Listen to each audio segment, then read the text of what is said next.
is it? Game time. What time is it? Game time. What time is it? Game time. Going beast mode when the game began. I worked all summer to be a champion.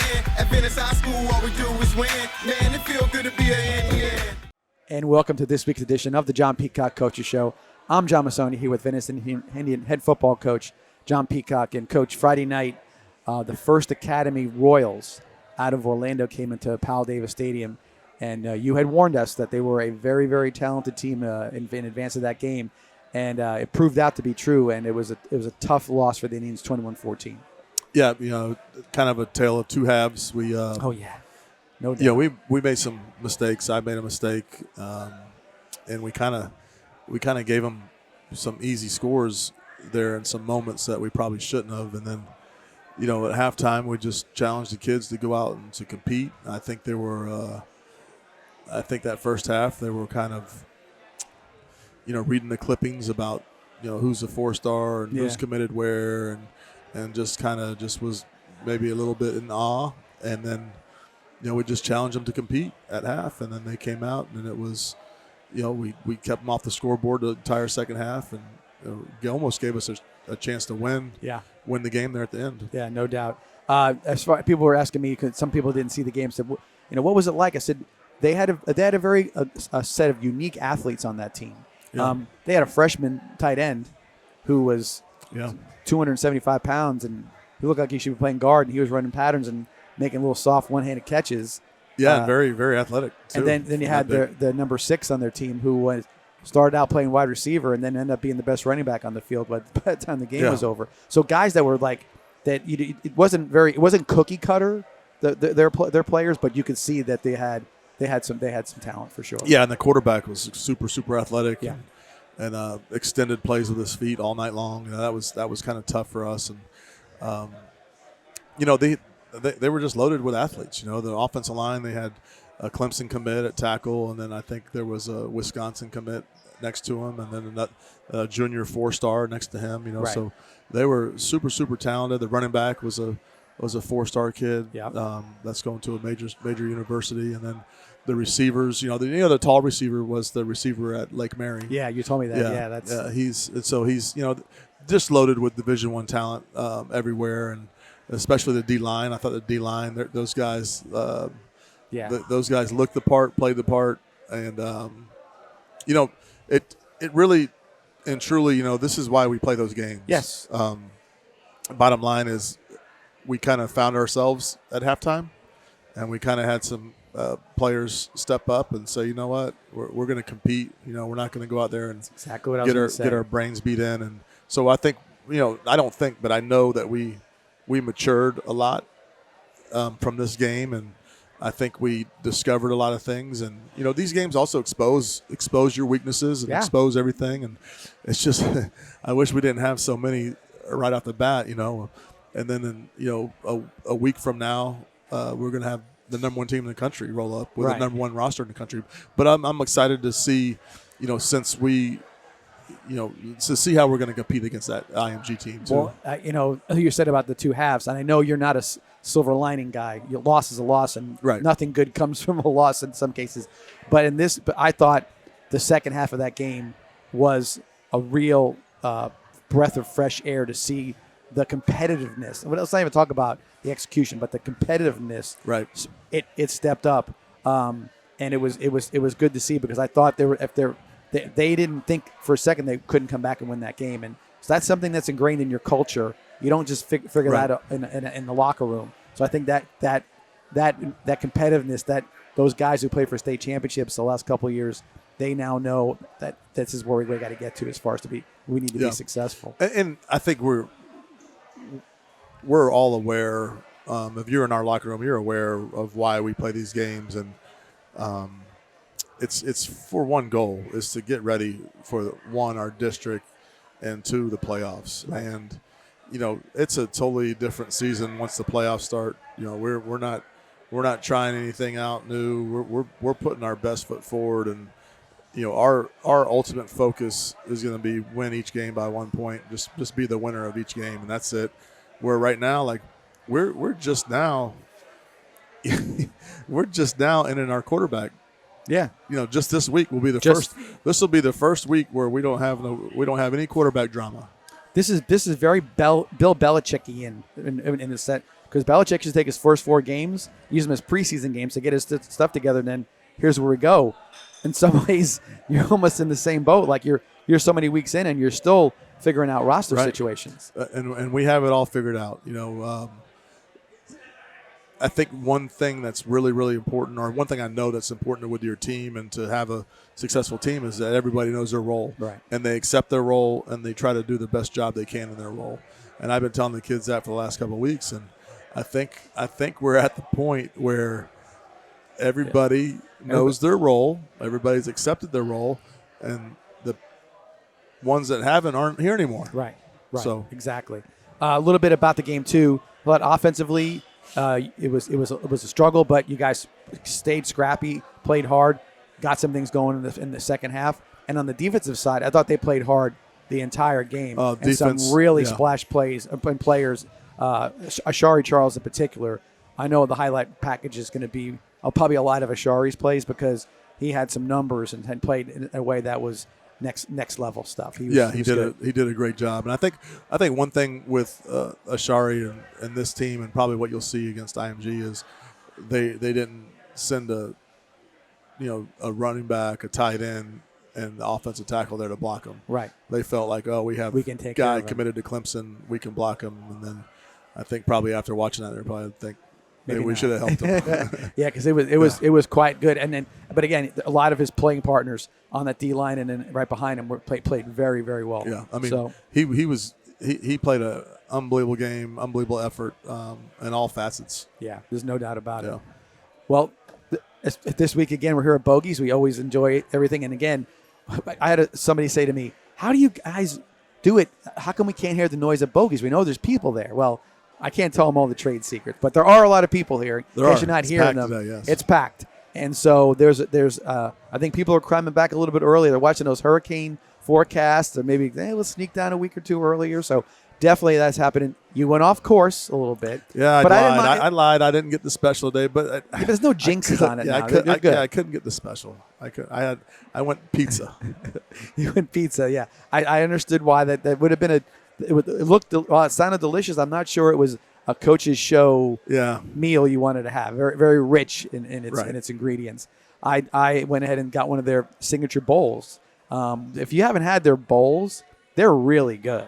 I mean, it's some little rice in it. I got the chicken chipotle one, but they've got the ahi tuna one. They've got a steak one, I believe, too. So if you're in for something a little different, bowls. There are a lot of food I did not finish, which I'm feeling good about. I'm like, all right, I didn't. Did you make a doggy bag? Because I did. That was a big bowl. That's lunch. Yeah. I'm having lunch tomorrow, so I get 2 meals out of this one tonight. So again, thank you to Bogeies. Come on down to Bogeies. The TVs here are spectacular. I haven't been here for a Sunday yet, but I think I'm going to be here maybe for a little bit on Saturday to watch an unbelievable college football lineup this week. Yeah, there is some really good games this week. Really good games. I know your Alabama-Georgia game, that's one you're looking at for sure. With that, we'll take our first break and come back with our highlights and our sponsor spotlight for this week, and I'll have you do all the particulars for that one. Be back here at Bogeies right after this. We'd like to take a minute to acknowledge all of our sponsors that truly make this happen.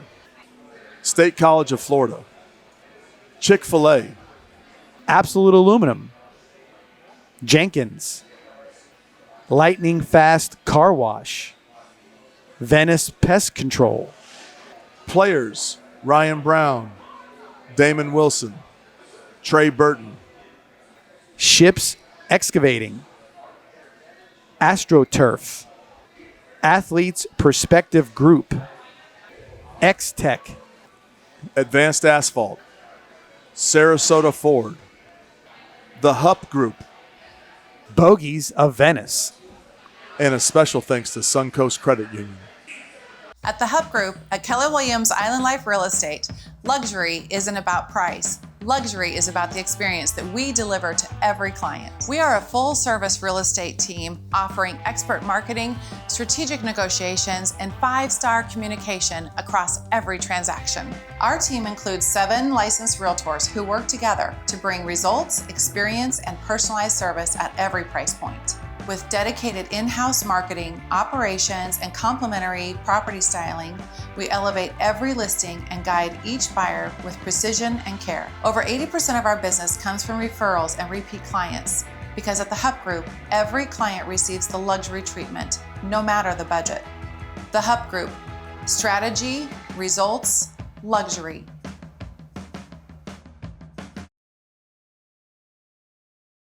Hey parents, start your child's savings adventure today with Ernie's Kids Club at Suncoast Credit Union.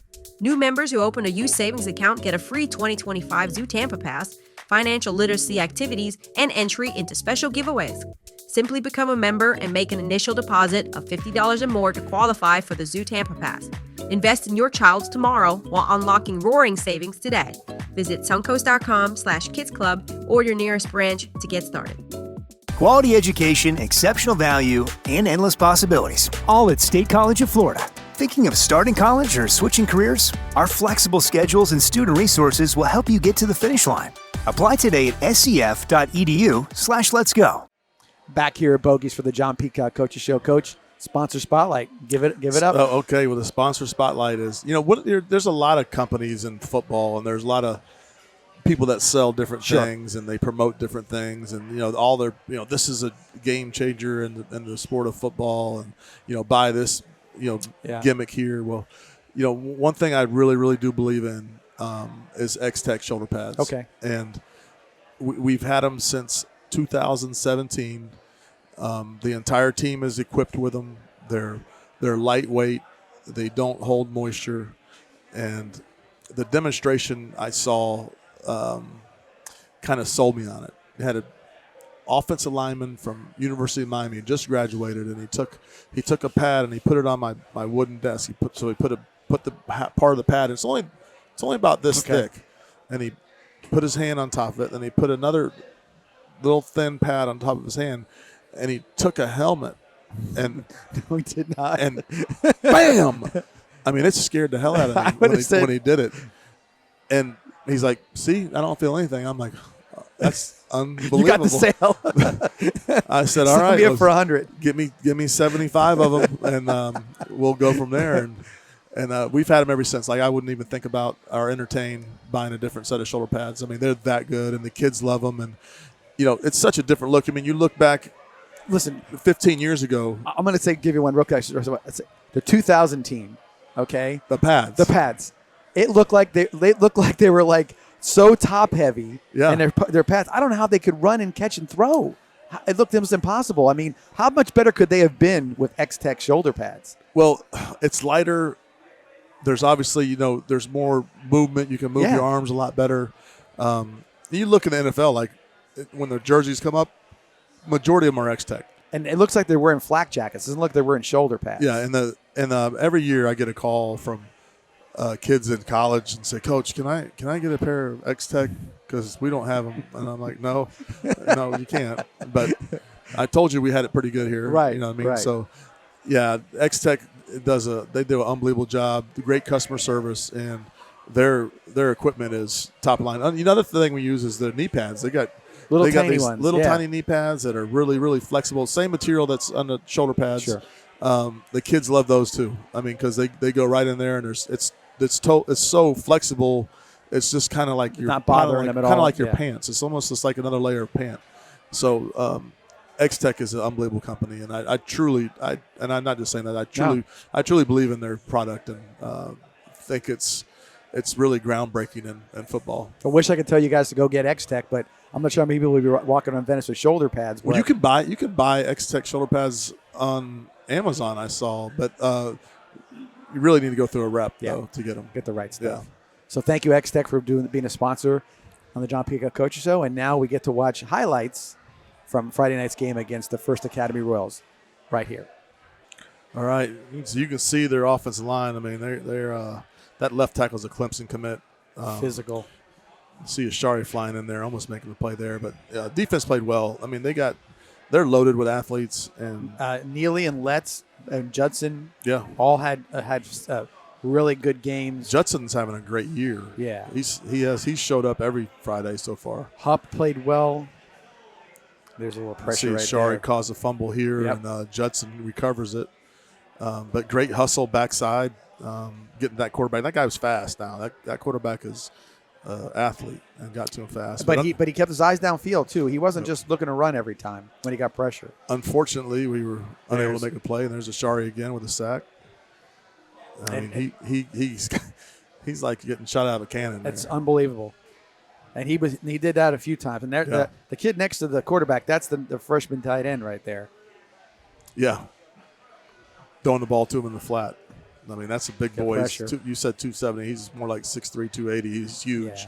But a freshman, but really agile. No, I mean, he makes a catch. He made a catch in the game where he was behind him, and he brought him with one hand. It was a heck of a play. This is a huge punt. Punter had a great night. The punter had a great night. 61-yard, 59-yard, and he had one that was like a little 31-yarder, but he had a spectacular night. Yeah, he flipped the field right there. That was a part of the game where that was getting a little I think shaky. we've punted more times this first 4 games that we have than the last 2 years combined.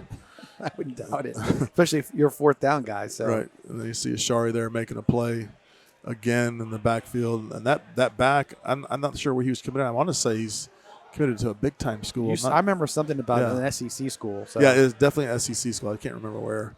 And then they get there. Let's there on the sack. Great play by him. Yeah, because that kid stepped up and the rush went around him, and then Let's was there to clean it up. This is an unbelievable play. He blows it up, causes the fumble, sack, fumble, tackle for loss, fumble recovery. I mean, it's the Coach Shannon said that the grand slam. That was a firecracker check when was he supposed to blow up the mesh point again, another sack. I mean, what a game! If he's not a 5-star, I don't know. I mean, every game, because it's not just being there; it's the intensity of when he gets there, running people down backside, 20 yards down the field. There's some stuff happening that's just. I mean, it is no next doubt. level. Again, another tackle by Ashari. I had him for 13 solo tackles, 5 assists. That gives him 18 total tackles, 2.5 sacks, 5 tackles for loss, fumble recovery, and 2 fumble caused. That's what I had. That's an unbelievable stat line. Did you post it? Because he asked me every day about, did you post it? I'm sorry. I'm doing you it tonight. Well, I'll hear it all day tomorrow. No, tell him to get me up at 10 o'clock. It'll be in there. And I'll send him an apology. This is a great throw on the run. A great catch by Tyree Jackson. Yeah, Big first down for us. And making sure he secured that catch before he started running. Because sometimes you want to run quicker than you need to. Another good play there, too. Good job by Tyree. Tyree had a good night. I think he had like 7 or 8 catches. I think I had him for 8. Yeah, 8 or 9. I mean, they had him double teamed with a 4-star. Oh, and, yeah. a 4-star safety and a 4-star corner. The corner was committed to Nebraska. He was probably one of the better corners I've seen. Well, he looks like a linebacker. Oh yeah, he's a good player. He's athletic as heck. Somebody had talked to me, and we'll talk about this later, but what difference between a 3 and a 4 and a 5-star, and you can tell when you see it. Right. Well, nowadays a lot of money. Yeah. That's a great job by Darian. He did a good job. And that was a good run. He broke a few tackles and showed a little elusiveness on that one. Here's another good punt. Another punt. Yeah. When you have 2 punt highlights, this one it's a bad night on offense when they're showing punt highlights. And the one thing that he's been doing every game is putting one inside the 20. So you're flipping that field inside the 20. I don't care what team you are. You got to be a little conservative with your offense. This is a great play by Lane. Absolutely. Yep, and that's a 4-star receiver he's going against at 6'5", and he competed all night. That wasn't the only time he knocked that ball down. No, he was there a lot. They went after him over and over and over again. I think they only got one deep one on him, and he was kind of falling down on the play, but he still managed to make the tackle, which was a big deal.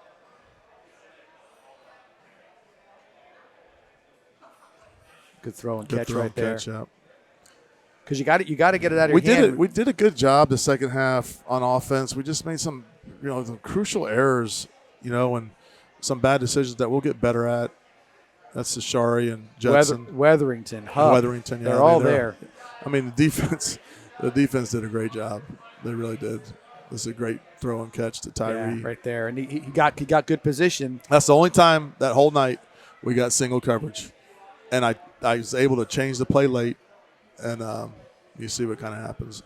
Dorian had a good night. I mean, he ran the ball hard. It was tough sledding early on because, like I mentioned earlier, we just didn't have any confidence and weren't ready to play football. The second half was a little bit different. If we could have had that same attitude the first half, it would have been a different game. I mean, you see a Sharp. I mean, you see him breaking tackles, Macho breaking tackles. I mean, it was tough in there. I mean, you see those guys are huge. Yeah, there's no doubt about it. Number 0 is a heck of a player they have inside. 13 played really well. There was a bunch of. It was a good play right there. Yeah. You got the slant, and you got inside leverage on that corner. And that's the good corner. Four-star from Nebraska. You know, I didn't. You know, a couple times Tyree went up for some balls. It didn't come down every time, but he can really jump.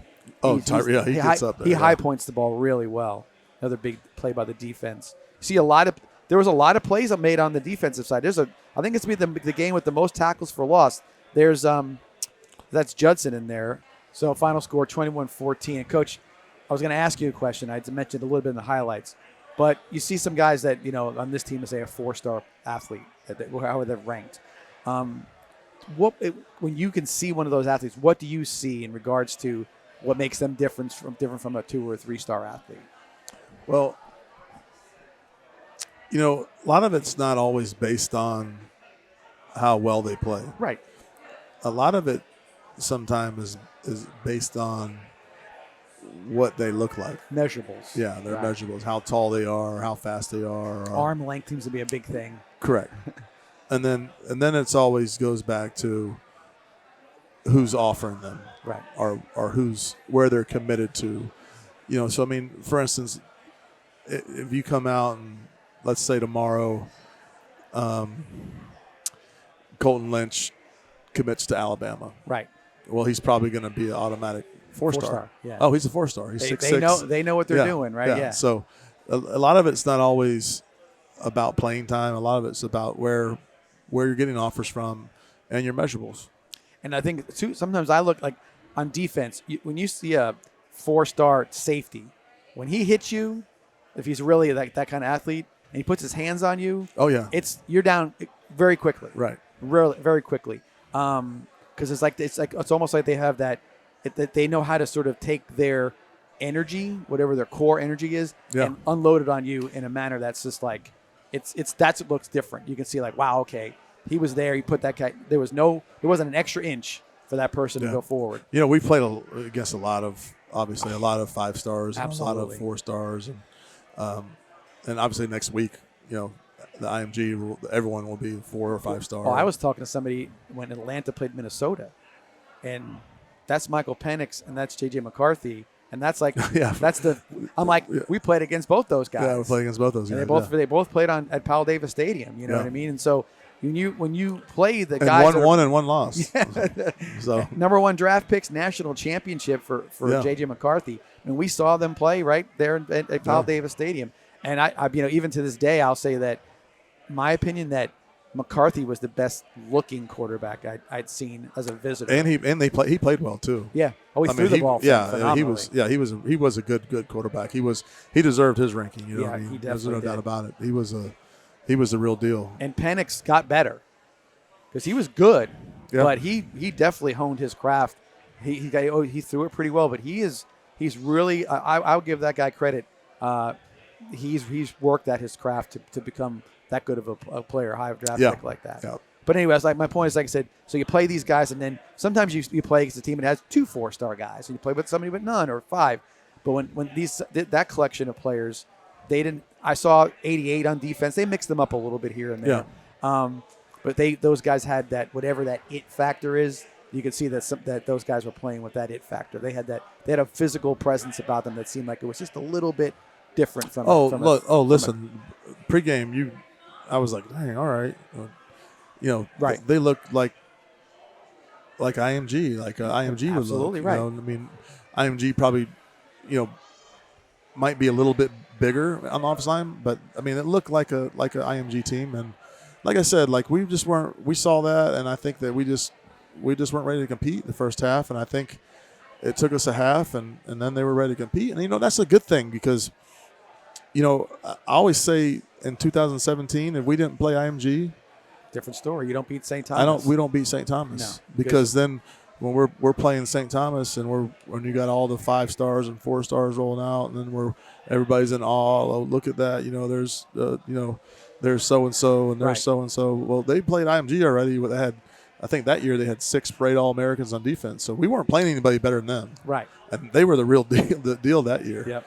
And so we were never going to have to line up against anybody better than them. And then on top of that, we fought. We fought that game. We fought tooth and nail, and we were within 5 points in the fourth quarter, and then that IMG pulled away. And I think you're right, because like I said, you when you play these games, and you face that guy for 48 minutes, and he like I said, he's going to Clemson or he's going somewhere else, and the result is that you kept competing. That's that's what you're looking for.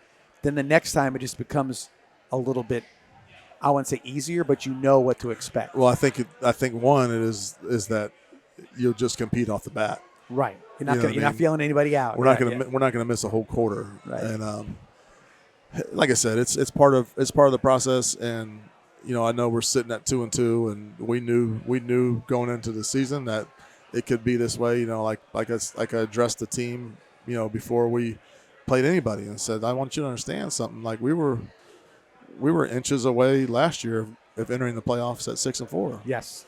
It could have been either way in 4 games, and four of them, and then you can even throw in the mix with Bishop Verot if we don't play well at the end, maybe we're 5-5. Right, because that game was going to be the guy with the last ball in his hand. Yeah, you look at the 2000 team, and there's 6 games in the regular season that could have went either way. We were in overtime against Charlotte. Right.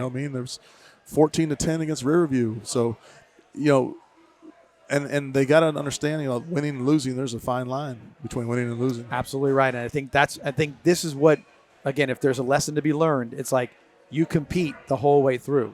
Right. No matter what the situation is, until you're shaking hands at the end, you're competing, whoever you are on that field, because that's the way you have to win all your games. Exactly. That's how you win all your games. I keep competing. Well, let's take a quick break, come back here, and we'll talk a little bit about our upcoming opponent this week. It's a district game. This is where it starts to get good. Yep. Everybody in the area is starting to play district games, so it's going to be good. There's a big one up north of us to talk about. That's a big part of our district that's happening this week as well. So we'll be back here at Bogeies right after this. We'd like to take a minute to acknowledge all of our sponsors that truly make this happen. State College of Florida, Chick-fil-A, Absolute Aluminum, Jenkins, Lightning Fast Car Wash, Venice Pest Control, Players, Ryan Brown, Damon Wilson, Trey Burton, Ships Excavating, AstroTurf, Athletes Perspective Group, Xtech, Advanced Asphalt, Sarasota Ford, The Hupp Group, Bogeies of Venice, and a special thanks to Suncoast Credit Union. At the Hupp Group at Keller Williams Island Life Real Estate, luxury isn't about price. Luxury is about the experience that we deliver to every client. We are a full-service real estate team offering expert marketing, strategic negotiations, and 5-star communication across every transaction. Our team includes 7 licensed realtors who work together to bring results, experience, and personalized service at every price point. With dedicated in-house marketing, operations, and complimentary property styling, we elevate every listing and guide each buyer with precision and care. Over 80% of our business comes from referrals and repeat clients, because at the Hupp Group, every client receives the luxury treatment, no matter the budget. The Hupp Group, strategy, results, luxury.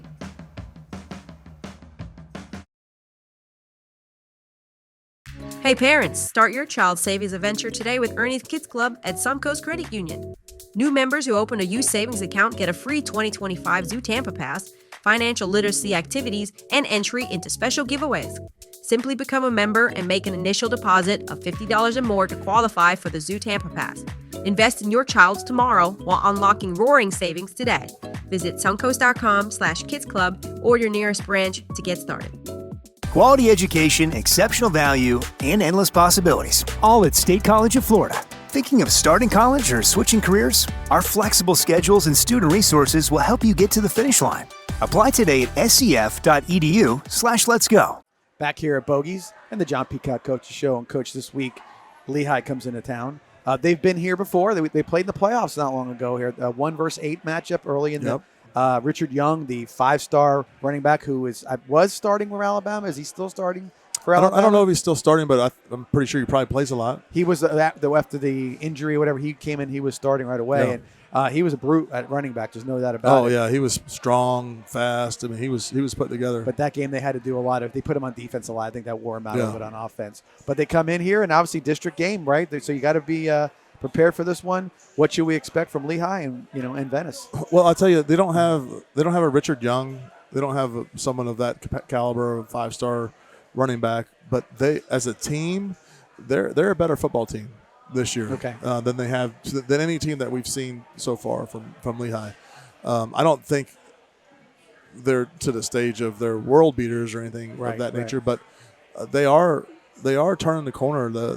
They have been. You can turn the film on and see that they're being coached the right way, and they're headed in the right direction as a program. And you can tell their coach is doing a good job. And I think maybe Lehigh's maybe 2-2 right now. But you could definitely, when you flip the tape on and you watch, because we always watch last year's as well and kind of see who's coming back. And, right. And especially they have the same coordinators, either offensively or defensively. Watching our film is always the best because we're in our formations, and this is what they did to us. Sure. And 9 times out of 10, it's going to be the same thing. So, it was very clear when I'm watching last year's film and then I'm watching what they've done this year that they're a much better football team. They were a little sluggish when they were playing. The offense didn't have a lot of rhythm, but they had good athletes on the field. Just look like they didn't have quite the pieces put together, like a mishmash of stuff was going on. And down there, if you play anybody from the Lee County, Collier County, all down there in Southwest Florida, you're always going to find a team with a lot of athletes on it. They seem to be a lot of athletes that come out of that particular area. And no different with Lehigh. I mean, no, they're always going to have athletes. So they have their defensive backfield. They are playing pretty good football. So they'll do a good job in coverage, and just up front, their front interior is just much improved the way they're playing. I mean, they're aggressive, and it looks like they actually are playing to their game plan, and you can just tell they're coached, and they're playing better football. Game like this, it's a district game, so it shouldn't be a trap game. Sometimes you play a First Academy, then you play Lehigh, and you got another big game right after that. Then sometimes in the middle of it, you psychologically, hey, we're getting a break here. You know what I mean? We're not have to, but you got to. But I know, it's a very easy. Yeah, it's very easy to coach up. You can say, hey, we got to win this game. Let's not mess around. Let's get out. Don't be sloppy. Let's go play some good. Yeah, I would definitely football. Not say we're it's break time. No. But for sure. I think I will tell you this. I think having so many new pieces and each week going up against the people that we've been going up against, I think it's kind of like wearing on the kids a little bit, but that's why we do it. And, right. Even go back to Tampa Bay Tech, where they got one of the best offensive tackles in the state, and then they're handing the ball to a 5-star Alabama commit running back, and on top of that, we're circled. Yeah. You know what I mean? Our game's circled on the calendar. Hey, First Academy, they got guys going to big colleges. They celebrate that victory like it was. I know. They won the state championship that night. I know. So, and you know what? I've turned the corner on this. I almost feel better if you're going to lose and see them celebrate like that, because it shows you where your program is. Yeah. And not that you want to win. I'm not happy about losing, but you say to yourself, okay, I get it. We really do. That really is a big deal for somebody to come down here and put a win on us. Yeah, so I think one, we're starting to realize that we are the circle game. Yep. We are the circle game. I think we're a team starting to recognize that, and we're starting. I think now we're going to compete, and we're going to compete from the kickoff to the end. And I don't think now it's not going to matter oh, they got a 5-star, or oh, they got a 4-star, No. or they got, I don't think that's going to matter anymore. I think that I think we're over that, and we're just going to compete. And I think that's exactly, and I think that what happened on this past Friday was probably a turning point. You don't know till the very end, obviously, but something along the lines, you can see something that it clicks, and everybody's playing the way they should be playing with the intensity that it requires to be successul. I mean, no if I matter told what. you the ins and outs of what happened Friday and the mistakes that we made, you'd just be like, what? Was this their first football game? Like, it was wild to me that what took place, the start of that game. But that's what I mean. Sometimes you're saying to yourself, sometimes as in any game you play, I don't care if it's a pickup basketball game, you can think too much. Okay, maybe sometimes you get wrapped up in your own thoughts, and that makes you half a step slower, or you're not. And I think sometimes when that clarity happens, or you start seeing click in, sometimes it's just like, hey, I got to get singular minded about this. I can't remember thinking about all the other things around me and who this guy is and what's going on, or whatever it is. You just got to go play, and then when that happens and you see it happen, it almost looks it's fluid. Again, I got the 2000 team on my mind, but against Dwyer in the state championship, that's about as fluid of a situation I ever saw happen in my life. Right. Struggling to go through the playoffs the way that because it was hard games, and then go roll up there and throw 49 in the first half. Right. And guys are making catches and guys are making plays, and it's almost like it was on autopilot. You just have to do anything else, just watch it all happen. That's what starts. I think that's what starts to happen. And all good teams, there is no more worrying and thinking about it as much as just go playing the game and executing to your best ability. Yeah, some people refer to them as normal teams. We're playing a normal team this week. I'm like, well, I don't know. I mean, it was anything abnormal, but you were playing against the high school football team. That's right. But coach, I'm talking about they're normal. They're a normal team. Like, and I don't know what you mean. Like, we play get in the playoffs. We're playing normal teams. Like that's when we're really. I was like, no, I mean, I don't get it. Like, okay, yeah, we're playing a normal team this week. Yeah, but that's they're looking at. But I look at it from the perspective that you should be. Your effort and focus needs to be that way all the time. There's no doubt. Normal team, abnormal team. I don't think team from the heavens. The effort and the focus weren't there, but they're just like, all right, we get to play a normal team this week. I'm like, you always make us play these other. I'm like, what? No, it's not that. And it is because if you go into that too much of a mindset, then you don't play. No. Listen, we're going to be ready to play. Yeah. We're going to be ready to play. And I think that's 100% what again, looking back at Friday night, again, that's where I think I see it going for sure. We mentioned it before, since we're talking about this week's schedule. Big district game, Riverview, Sarasota. Riverview comes in with a 4-0-1 record or 3-0-1 record. 4-0-1. Luckily they've survived the tough part of their schedule. I mean, they played some really good football teams, especially in the last couple of weeks. With the MCC, and then last week, Northport is on a different level this year. They were on the independent, or they still are, but they are. But there's been a growth for sure for the program, at least. They're from what I've heard. They're a good football team, and they went down there and didn't have any issues with them, and obviously played well. And like I said, in that game, obviously the rivalry. No matter if they weren't district foes, the rivalry has always been big. You always hear about the crowds at those. There are 15,000 people at the Ram Bowl and everything else. Yeah. I think this year there's going to be a big crowd, a lot of people, a lot of media attention for this game. The Sailors have one loss. They're 3-1 as well. Yeah, and so they're playing well. I think their only loss was to Bayshore. Bayshore, right. I think it was Bayshore. So again, big game for and something we have to look at, because if you're looking at the way it's supposed to roll out, whatever, that's going to be Venice, Riverview, Sarasota could be the three teams competing for the district championship. I don't want to count Lehigh out of everything. No, I mean, I shouldn't do that either. That's a mistake. I'm doing what I told everybody not to do. But listen, I'm telling you, Lehigh is better than they have been. Yeah, they are. They're much. I mean, they're a much better football team than they have been. Yeah. And that's exactly what I would suspect, because they're good athletes. Put them in the right spot, they're going to be tough. But anyway, big weekend for high school football, and a lot of other football going on as well. Some big things as well. Let's take a break right here. Come back and we'll talk a little bit about some other football, some college football that's coming up this weekend, and maybe a few other things about football that I'd like to address with you. With that, we'll be right back right after these messages. We'd like to take a minute to acknowledge all of our sponsors that truly make this happen.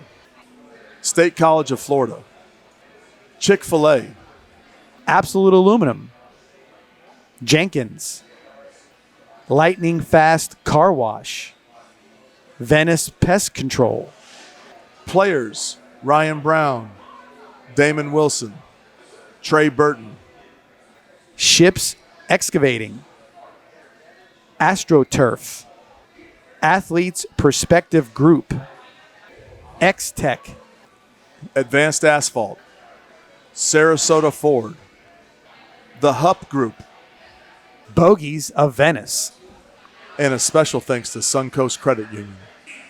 At the Hub Group at Keller Williams Island Life Real Estate, luxury isn't about price. Luxury is about the experience that we deliver to every client. We are a full-service real estate team offering expert marketing, strategic negotiations, and 5-star communication across every transaction. Our team includes 7 licensed realtors who work together to bring results, experience, and personalized service at every price point. With dedicated in-house marketing, operations, and complementary property styling, we elevate every listing and guide each buyer with precision and care. Over 80% of our business comes from referrals and repeat clients, because at the Hub Group, every client receives the luxury treatment, no matter the budget.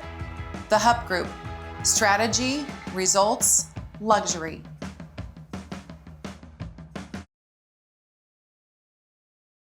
Hey parents, start your child's savings adventure today with Ernie's Kids Club at Suncoast Credit Union. New members who open a youth savings account get a free 2025 Zoo Tampa Pass, financial literacy activities, and entry into special giveaways. Simply become a member and make an initial deposit of $50 or more to qualify for the Zoo Tampa Pass. Invest in your child's tomorrow while unlocking roaring savings today. Visit suncoast.com/kidsclub or your nearest branch to get started. Quality education, exceptional value, and endless possibilities. All at State College of Florida. Thinking of starting college or switching careers? Our flexible schedules and student resources will help you get to the finish line. Apply today at scf.edu/let's go. Back here at Bogeies and the John Peacock Coaches Show. And Coach, it's that time of the year where rankings start to come out. Yeah, And the rankings just came out on Tuesday. FHSAA put their rankings out. And it's hard, with all of those formulas, whatever they're doing, points and figuring out strength of schedule. It's kind of hard to get a truly accurate, rating system. Right. But as is, it's a very interesting look right now as far as things are. Very interesting. Yeah, right now we're sitting, I think, at 147 overall. That's the state. Yeah, 21st in 7A and 9 in our region. So there wasn't a district, and they just took the playoffs right now as it is. We wouldn't even make the playoffs. Right. There's a lot of teams ranked ahead of us. You got Riverview's definitely ranked ahead of us because they've played a brutal schedule as well as they have no losses. Right. And Bayshore's ahead. Sarasota's Sarasota's ahead of us. Parish Community is ahead I'm of sure us. Cardamooni's ahead of us. Cardamooni's ahead of us. Booker's ahead of us. Manatee's ahead of us. Port Charlotte is ahead of us. So I think I don't know. I don't remember in 23 because in 23 we played in the state championship and we started the season 0-2. Yes. So, but I don't remember in 23 us ever being ranked that low. No, but I don't know if it's do you lose strength of schedule because of Miami Northwestern not being played? Well, no. Our strength as part of it's fine. I don't know. I think maybe when it came out, maybe we were 3-2. Okay. Because we just did miss a game. And I'm sure that a victory is going to pop you pretty quick. Well, I don't know. I mean, I don't know. It depends on who is playing ahead of you. That's I got to imagine. Yeah. I mean, but we still. I mean, you guys look at it like this. Like we still have undefeated powerhouse and Riverview ahead of us. That we haven't played yet. Right. And then we still have CCC, who's undefeated. Very good football team. They put up a heck of a game last year with them at their place. And then you got Sarasota, who's 3-1, still left. You got IMG, who's number one. They would be number one. Right. I mean, they're number one team in the country. But then you look at like the Massey ratings, like the high school football ratings, and in the state of Florida, we're still 17. Right. You know what I mean? But then we're 147. It's Right. wild. It's wild. And the only one that counts, you know. Yeah, I think what happens is when you get all your games in, it'll kind of make sense. I mean, because like I looked at some other teams like like Sarasota and Bayshore and all those teams. They're ahead of St. Thomas Aquinas and they're ahead of Chaminade and so I think everything will kind of work out at the end of the day. But I think it's just too early to tell one who's playing a tough schedule and how your opponents will finish out. You know what I mean? 'Cause I think Port Charlotte finishes out 9-1. Yeah, yeah. You know what I mean? And then you're that's a boost, right, to Venice. Yeah. And then either not talking about us playing either team, but Sarasota could end up 8-1, not counting the Venice game, and right. then Riverview could end up 8-1, 9-0, 8-0-1, 8-0, right. 8-0-1. Yeah. Not counting our game. So and then CCC. I know they play Mooney in a week, so that's going to be an interesting game, an interesting matchup. That's a big game. That's a huge game. They play. Is CCC lower than is Mooney 2 and they're 1? I think yes. that's CCC's 1 because they always end up playing the state championship against Chaminade. Yeah, that's a tough route right there. Yeah, that's the archdiocese game of the year, right? Absolutely. Yeah, absolutely. But it's funny how high school football with these rankings, it sort of mirrors or mimics what's going on in college football. Okay, you could argue look, there was an argument last week. Should Notre Dame at 0-2 still be ranked in the top 25? And obviously the answer was yes, because they were in the top 25, but they played two very tough teams. They played Texas A&M and they played Miami. Okay, so they had 2 losses to 2 highly ranked teams, but they stayed in. And I'm sure there's some 2-0 teams behind Notre Dame saying, "Wait a second, we won our games. Why are we not ahead of you?" But I think that's sort of the look at how things are sort of done these days. Yeah, it's if the number 3 team, like if we had a crystal ball and we're like, all right, this is a number 3 team, like regardless, they're the third best team. If they play the number 1 team and number 2 team, they're going to be 0-2. Right. But they shouldn't be. Then you shouldn't take them and put them and rank them 35th. Right. Because they would run through the 33 of them. Right. Exactly. And then you look at certain teams like. I'm a Gator fan, but I've been watching the Seminoles, their turnaround this year. The Alabama game was huge, okay? Yes. Because the Alabama game is really what they did. After this, the last 3 games, they're playing some very, very, handicap level teams. They're not as good as they. It was a 3-game stretch with a bye where they really didn't play anybody. But they kept going up because of that big signature win. They don't win. They don't beat Alabama again. No, because it's just, you got them early when they were not playing their best. But that's the point. They did what they did. They won the next 3 games. Right. And then you got a team like Clemson who's 1-3, and they're losing to some decent teams. They lost to LSU. Georgia Tech is for real. Syracuse is a pretty good team. But their coach is looking again. He's saying, "Fire me. I'll go coach somewhere else." I'm a winner. I'll go. I'm 55. He said, "I'm going to go coach somewhere else. I'm good if you're going to fire me." You know what I mean? Who would he tell that to? To the press. Oh, they're not going to fire Dabo. Well, hopefully not. Well, you wouldn't think so, but he's saying is like What are you saying? Are they going to fire me? No, Oh. no. But they're saying there's people talking about that. But last year you had Novell at 2-10. They're wanting to fire him. They're going to fire him. They put another guy in there. He's 4-0, but he only won 1 game.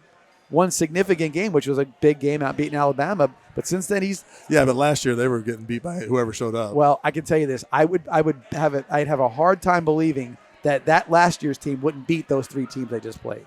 It was that level of they've lost to John. They lost to Jacksonville State or yeah. Well, they would have had Kent State, who's the worst team in the MAC. Well, they would have beat Kent State. Some directional school and another directional school. So they weren't really like having to do too much. But again, my point is they won their games. Right. Now they're ranked number 12 in the country, okay, because of those games. Are they the 12th best team? They're going to have to. I don't know. So can Clemson still win the conference? Yeah, pretty sure. Oh, well, then that'll be the game. So because they have 2 losses in they play Miami in this the week. conference. Who next does? week? Florida State. Yes. Yeah. So that's obviously that's the test. But as of the snapshot today, they are where they are. They won the games in front of them. So 4-0 can mean different things to different people. And so I think that's where how listen, that's where high school and college have the same. It's a mimicking process. There's no doubt. There's some 4-0 teams that playing our schedule. They're 0-4. Right. Yeah, no doubt. for sure. No doubt about that. But again, what it lends it to is to a really great weekend of college football. LSU at Ole Miss. LSU, they've just won their games. Did you hear that Kiffin's daughter is dating Weeks, the linebacker from LSU? Yeah. Oh, yeah. That's funny. Yeah, how'd that happen, right? That's interesting. And then Kiffin said, "Well, better bet the over."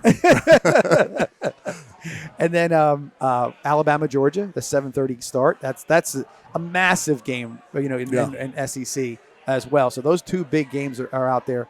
Oregon goes into Penn State, 6 versus 3. Penn State, everybody they're saying this is Penn State's year. You better do it now. Don't lose this one because that'll be psychologically bad. But Oregon in the past with the Pac-10 or Pac-12 or whatever it was, always a team with a lot of speed, shifty, lots of multiple ops. But Dan Lanning has brought a tough mentality to that football team. Yeah, and they're not your mother's from Oregon. Yeah, he's from the Saban tree. No, and of course, and the Kirby Smart. Yeah, yeah. So he's that guy, and so really, really good football games this week. So if you're a college football fan, I would be in front of the TV sometime around at the very latest about 1:30, 2 o'clock, so you can stand at those 12 o'clock games and see what's going on with that. Let's take another break and come back here and finish up for tonight. Coach, I got a question for you about a play that I want you to see what your opinion is on it. All right. Okay. We'll be back right after this at Bogeies and the John Peacock Coaches Show. We'd like to take a minute to acknowledge all of our sponsors that truly make this happen. State College of Florida, Chick-fil-A, Absolute Aluminum, Jenkins, Lightning Fast Car Wash, Venice Pest Control. Players, Ryan Brown, Damon Wilson, Trey Burton. Ships Excavating, AstroTurf, Athletes Perspective Group, Xtech, Advanced Asphalt, Sarasota Ford, The Hupp Group, Bogeies of Venice. And a special thanks to Suncoast Credit Union.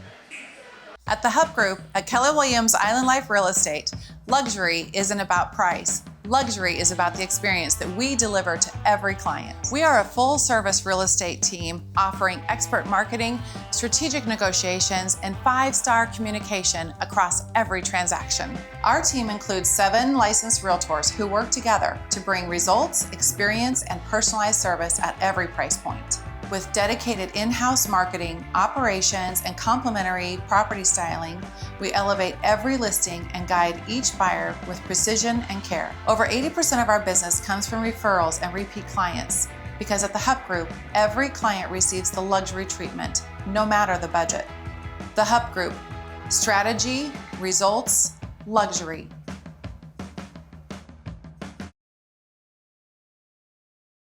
Hey parents, start your child's savings adventure today with Ernie's Kids Club at Suncoast Credit Union. New members who open a youth savings account get a free 2025 Zoo Tampa Pass, financial literacy activities, and entry into special giveaways. Simply become a member and make an initial deposit of $50 or more to qualify for the Zoo Tampa Pass. Invest in your child's tomorrow while unlocking roaring savings today. Visit suncoast.com/kidsclub or your nearest branch to get started.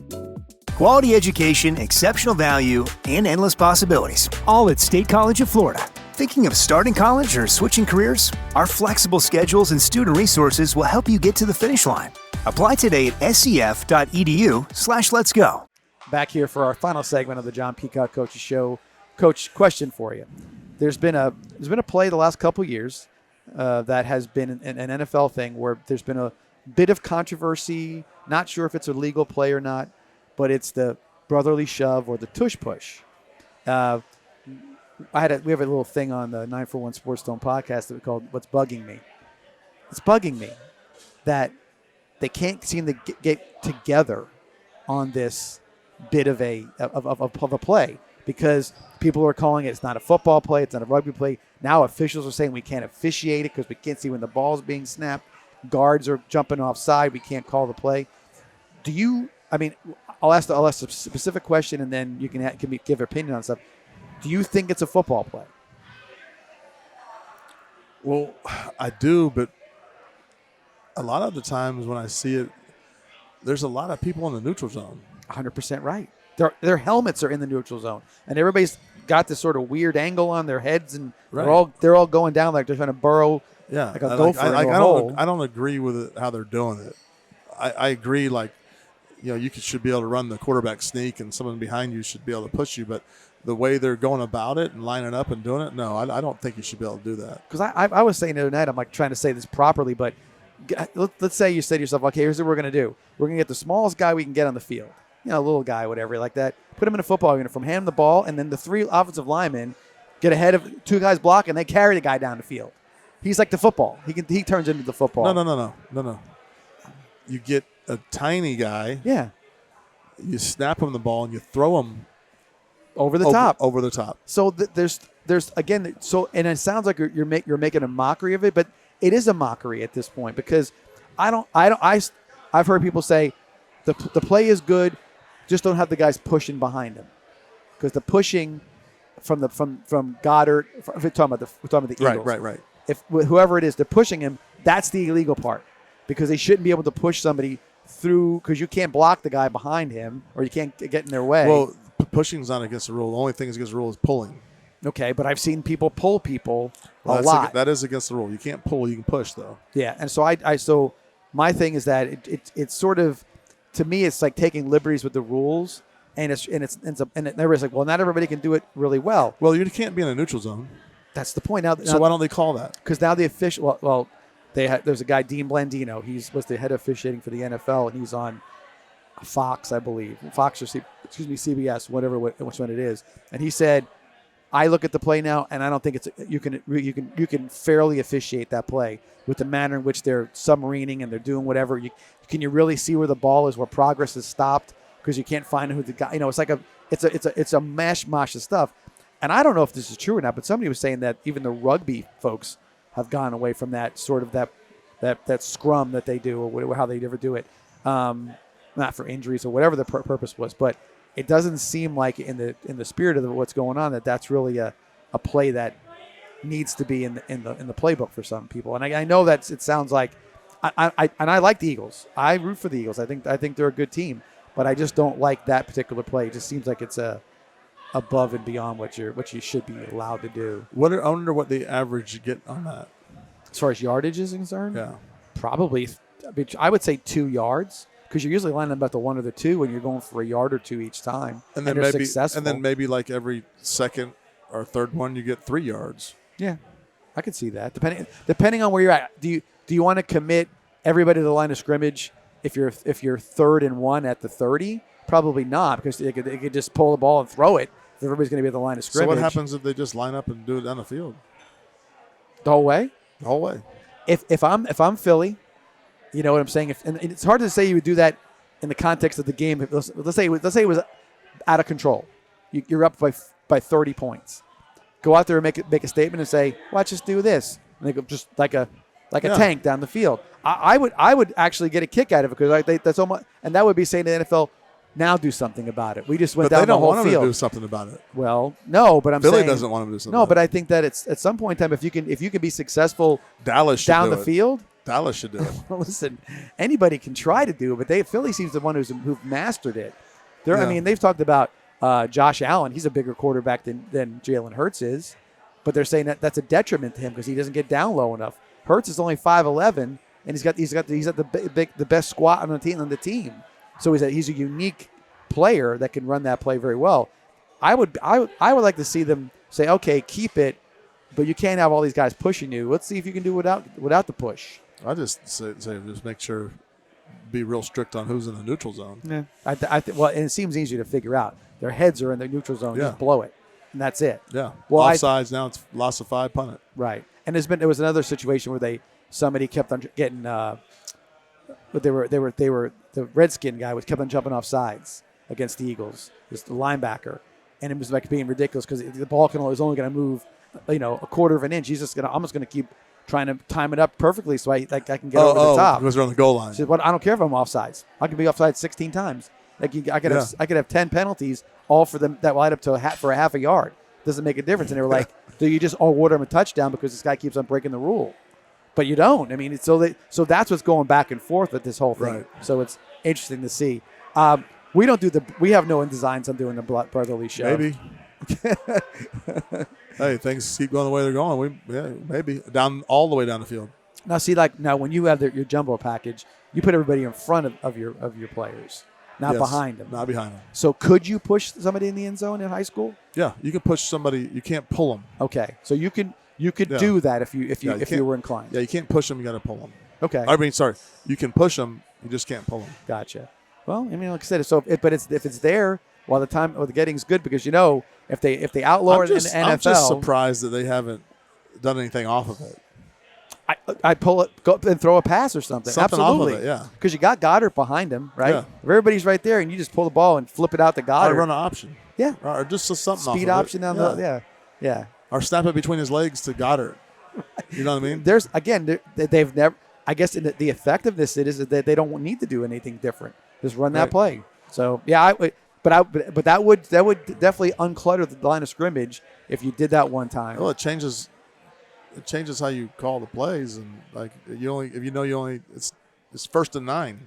Yeah. Right? It's 1st and 9. You got 3 plays to get 9. If you don't get, you get to 9, you're good. Yep. 4th down, just go for it. Another question for you. How long before or will they change the kickoff in high school and college to what the NFL is doing right now? Well, it'll happen in college first.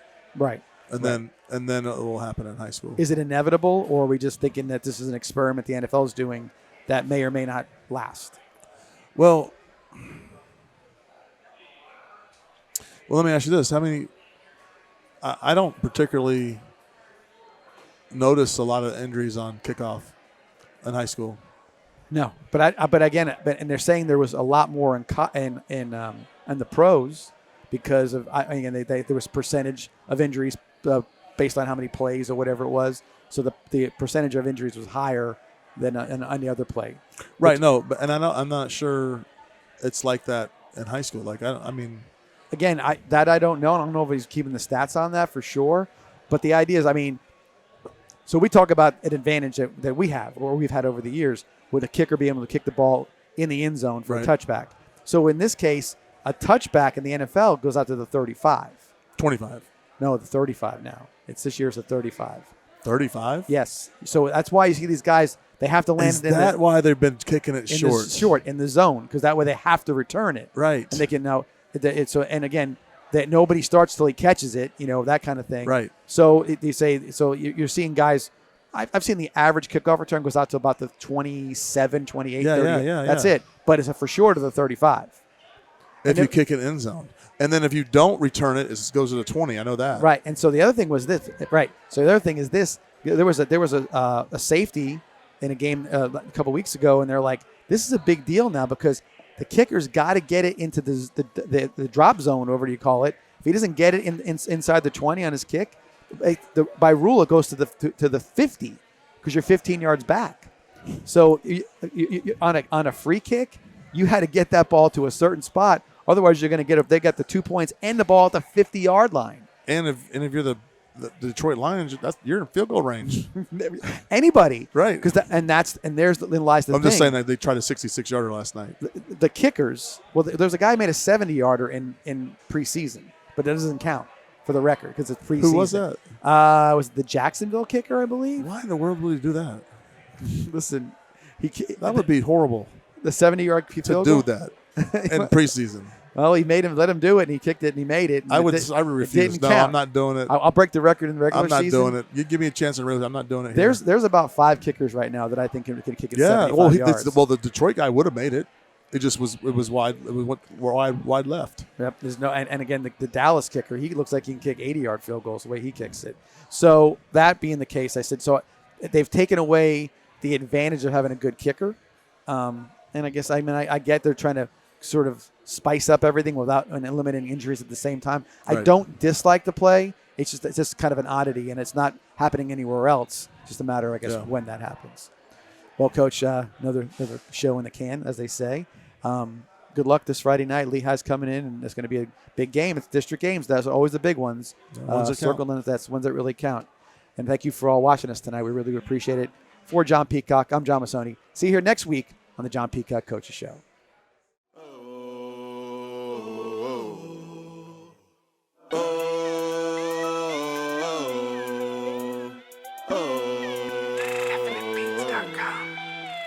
What time is it? Game time. What time is it? Game time. What time is it? Game time. What time is it? Game time. Going beast mode when the game began. I worked all summer to be a champion. At Venice High School, all we do is win. Man, it feel good